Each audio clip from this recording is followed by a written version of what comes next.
Yan, so ito yung ating dashcam ngayon, no? And then ito yung kanyang ball joint. So ito yung kanyang ball joint ngayon. So kung titingnan nyo, umuuga-uga na siya. Yan. Yan, no? So hindi fix, parang nilagyan ng atin ng adhesive to para dumikit yung bola niya dito sa kanyang dito sa kanyang handle. Kasi yan, umuuga-uga na siya ngayon. So bumili tayo doon ng another na ganito na alloy siya, hindi siya plastic. Ito plastic. So check na lang natin kung alloy ba talaga later yung kanyang ball joint dito. Yan ngayon. Ayan, so dumating na yung ating alloy na in order o alloy na mga accessories. Ito siya, ito yung isa. So hindi ako sure kung alloy ba talaga to or parang ito alloy ito, pero ito yung bola niya, yung ball joint niya parang plastic pa rin. So then may screw lang siya dito sa so may screw lang siya. So yan, hindi ako sure kung parang plastic pa rin to. So hindi ko gets, pero try natin mamaya kasi yung isa nun dahil sa vibration natanggal na siya, nag-uuga-uga na siya dahil sa vibration. So try natin to, pero feeling ko plastic lang din to. Anyways, tapos ito nilagyan dito. So ito rin isa yung kanyang kanya. Hindi ko sure kung kasya siya dito. Wait, try ko.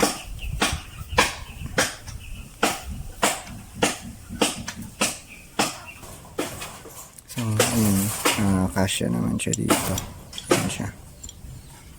Then next is ito. Ayan siya. May additional lang siya na pang pahig, parang spacer. Hindi ko naman ang proper term ko.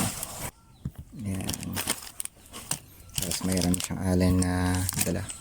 So ito siya. Yan. So parang plastic lang din to. Hindi siya alloy. Sad.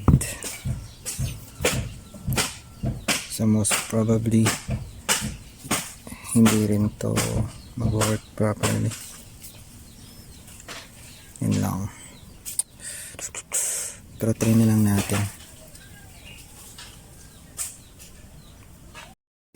So kinabit na natin dun kanina, pero hindi ko ito in-include kasi hindi siya kasya dun sa ating dun sa likod ng dashcam. So hindi ko na ito in-include.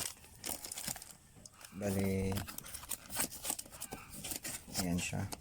So hindi ko na muna siya in-include. Then